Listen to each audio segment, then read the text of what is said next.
Free at last, free at last. Thank God Almighty, President Trump is free at last. It is case dismissed in the case of President Trump versus the United States of America. Jack Smith had to issue a document to Judge Tanya Chutkan, which she signed. And I have to imagine was one of the most difficult documents she's ever signed in her entire life.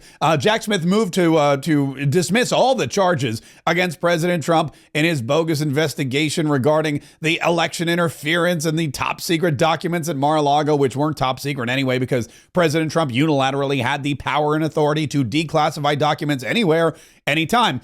But the order came yesterday for the reasons set forth in the accompanying opinion, ECF number 282. The government's motion to dismiss, ECF number 281, is hereby granted, and the superseding indictment, ECF number 226, is hereby dismissed without prejudice. November 25th, 2024, Tanya S. Chutkan, United States District Judge. Again, I imagine very difficult for her to sign that document, although by the looks of it, I believe it's one of those automatic signatures or one of those automatic, you just click here to sign. So I don't think it caused her too much distress. But it's basically Jack Smith calling it quits, raising the white flag and saying there's nothing to see here. There's no there. Jack Smith seeks dismissal of 2 federal cases against Trump, writes the New York Times. Again, a headline I'm sure it was very difficult for them to come to grips with. The special counsel effectively brought to a close the Justice Department efforts to hold Donald J. Trump accountable in the election and classified documents case. The twin requests by Mr. Smith made to judges in Washington and Atlanta were an acknowledgement that Mr. Trump will re-enter the White House in January, unburdened by what has been federal efforts to hold him accountable through charges of plotting to subvert the last presidential election and holding on to a trove of highly classified material following his first term in office. Remember, that material was so highly classified that the FBI took photos of it and plastered it all over social media. The double-barreled filings were also the latest sign that Mr. Smith and his team were working to close up shop after years of intensive investigation and courthouse drama that tested the justice system's ability to hold a once and future president to account among shifting politics, misinformation, and evolving legal standards. That last line is my favorite by the New York Times. Evolving legal standards, meaning we accused him, we found out he wasn't guilty.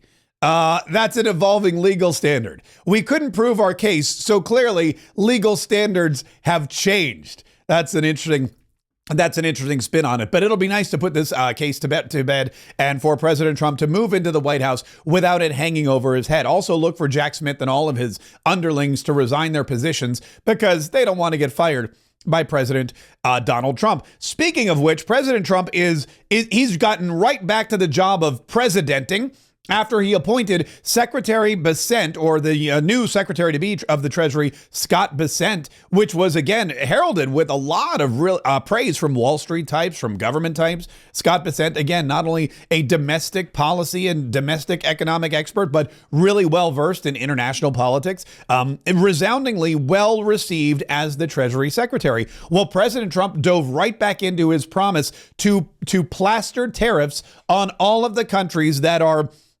detrimental to the United States of America. And that includes Mexico and Canada and China. He posted on Truth Social yesterday, as everyone is aware, thousands of people are pouring through Mexico and Canada, bringing crime and drugs at levels never seen before. Right now, a caravan coming from Mexico composed of thousands of people seems to be unstoppable in its quest to come through our currently open border. On January 20th, as one of my many first executive orders, I will sign all necessary documents to charge Mexico and Canada a 25% tariff on all products coming into the United States. This tariff will remain in effect until such time as drugs, in particular fentanyl, and all illegal aliens stop this invasion of our country. Both Mexico and Canada have the absolute right and power to easily solve this long-simmering problem. We hereby demand that they use this power, and until such time that they do, it is time for them to pay a very big price. Now, Mexico has always had the power to curb illegal immigration because they can stop immigrants coming through the Mexican southern border.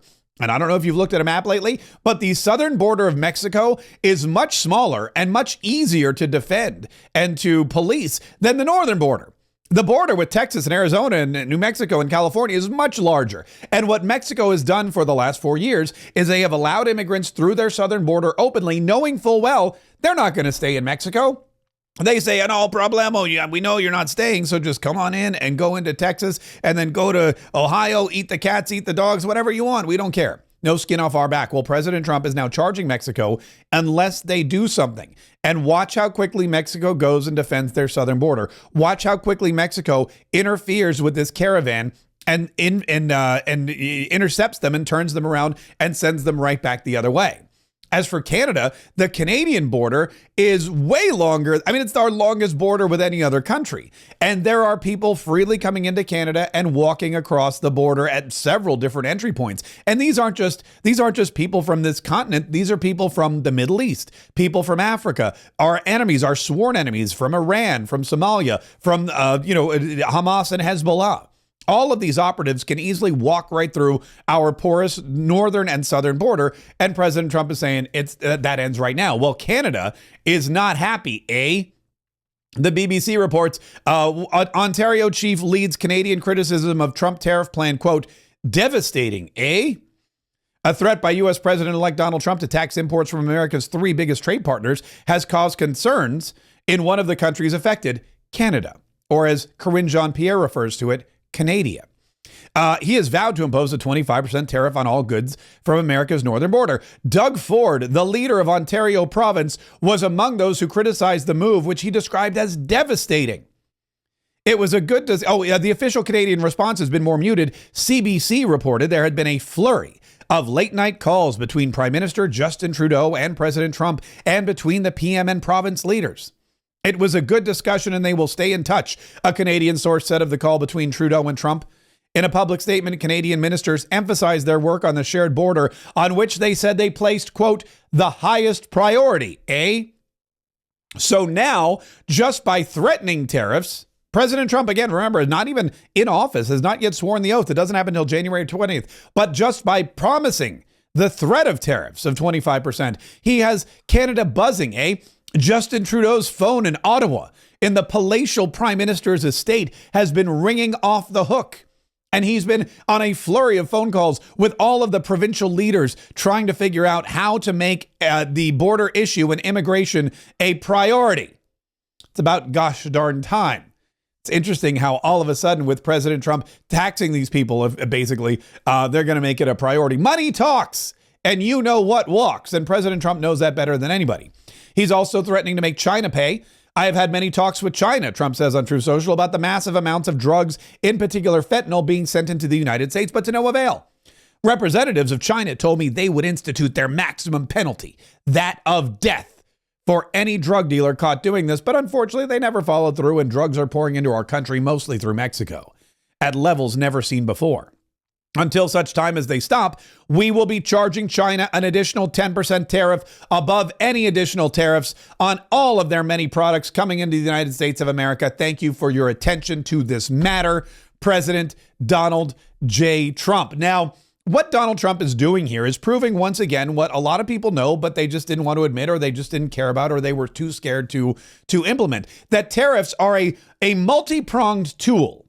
They're a Swiss Army knife, or what do you call it? Like a woodsman's tool. You know, the thing where you got the pliers and then there's a corkscrew and then there's a little toothpick on the end. It is a multi-pronged tool that is good not just to raise money or, increase or decrease trade with a certain country, or to punish a country for military actions that we deem unacceptable or threatening. It's not just a tool that can be used to bring home American manufacturing jobs. It's a tool that can curb drug importation and also make other countries as concerned about our border issues as we are.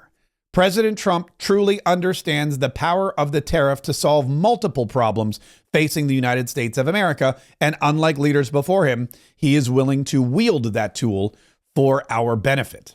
He's also willing to get behind a couple of his cabinet positions who are also making these hardline pledges to do the job that the American people have hired them to do. And one of them is border czar Tom Homan. There's a guy in Denver named Mike Johnston, not the Speaker of the House of Representatives. He's the mayor of Denver. His name is Mike Johnston. And he did an interview the other day, and he was asked, Denver's a sanctuary city. You've promised not to allow ICE officials or immigration officials to come in and remove illegal immigrants. Would you go to jail as a result? Here's what he said. Trump's new borders czar, Tom Homan, has said that he is willing to arrest leaders like yourself for standing in the way of these policies that they want to enact. Would you be willing to go to jail for these things? Yeah, I'm not afraid of that. And I'm also not seeking that. I think the goal is we want to be able to negotiate with reasonable people how to solve hard problems. You would encourage people. Okay, so he's not afraid of going to jail. He said, look, I'm not looking to go to jail, but I'm not afraid of going to jail. Well, border czar Tom Homan was on Fox News with Sean Hannity yesterday, and Hannity asked him about that. What do you think about this Denver mayor who said he's willing to go to jail to stop you from deporting illegal immigrants? Again, these are illegal immigrants in the state of Colorado, in the city of Denver. Here's what Tom Homan, border czar, said. Tom, you heard this mayor out there in Colorado. I want to get your reaction to it, and I want you to be clear about who has jurisdiction, the federal government or state and local governments. And if you're a sanctuary state or city, are you breaking the law? You're absolutely breaking law. All you have to do is look at Arizona versus U.S. You'll see these breaking law. But look, me and the Denver mayor, we agree on one thing. He's willing to go to jail.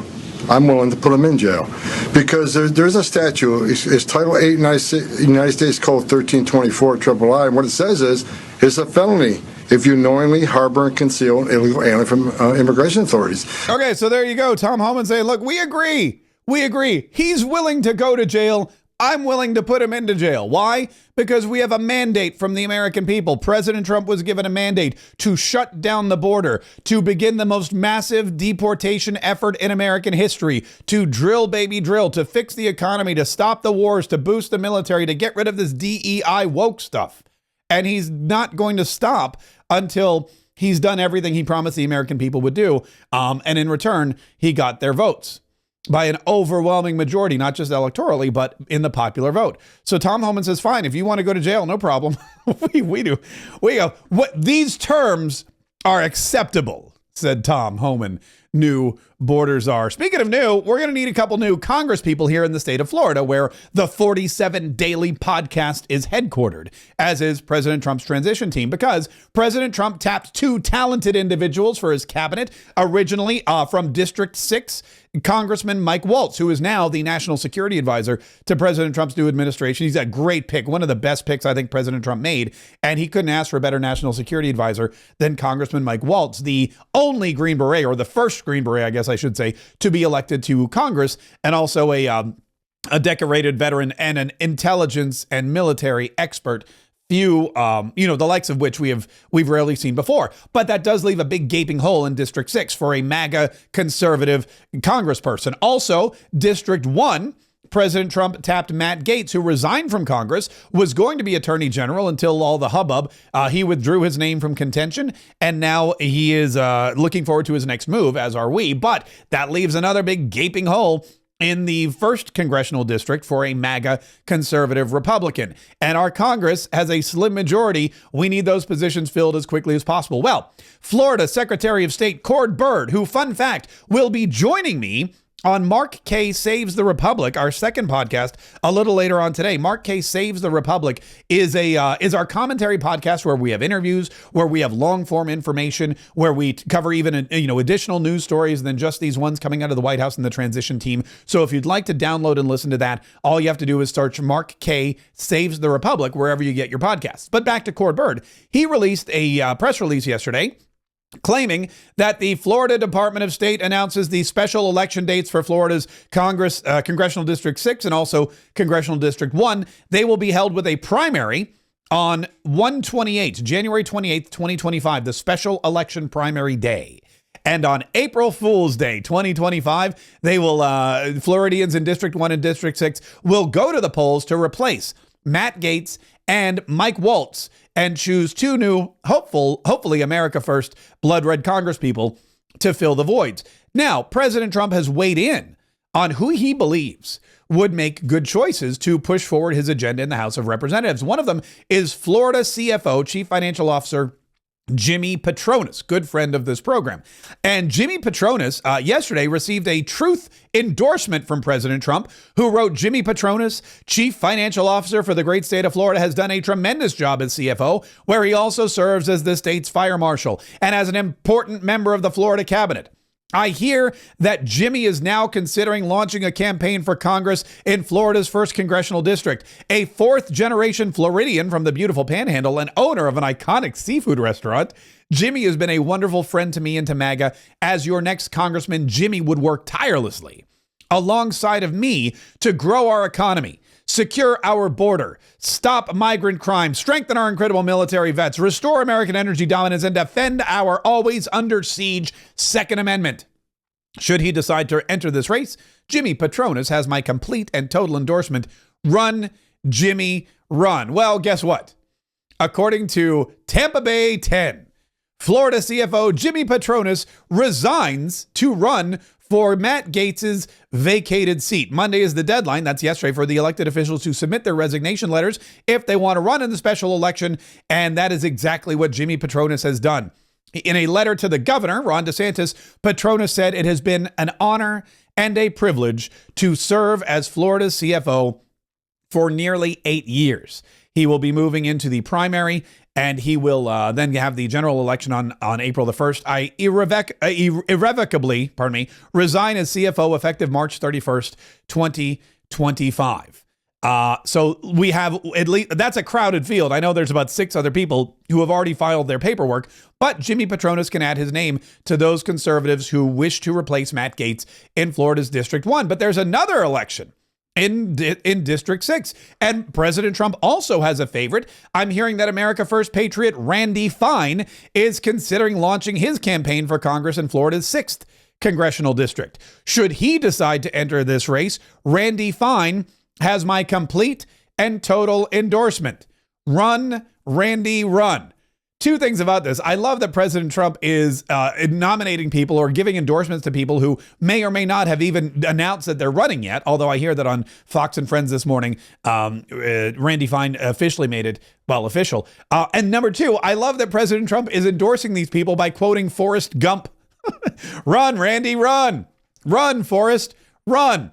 We look forward to both of those races, and we wish both of those gentlemen all the best. I don't care who gets the seat, as long as it's another America First MAGA conservative who's going to help President Trump in the House of Representatives enact and execute his agenda to the American people to make America great again. And finally, we end with some positive news. One of President Trump's staunchest supporters, greatest allies, and biggest fans, Joe Biden, will attend President Trump's inauguration. This was confirmed yesterday. No word on whether or not he'll be donning his Trump 2024 hat that he so iconically wore when he went to that meeting during the campaign, which of course went viral. Listen, as I said, Cord Byrd, Secretary of State from the state of Florida, will be joining us later today on Mark Kaye Saves the Republic. You got to hear it. It's a live podcast, 12 noon, 11 Central. You can listen to the recording at your leisure. All you do is go to the Google, type in Mark Kaye Saves the Republic, and you can find it wherever you download podcasts. We hope you do. We hope you download it. We hope you listen, and we hope you enjoy.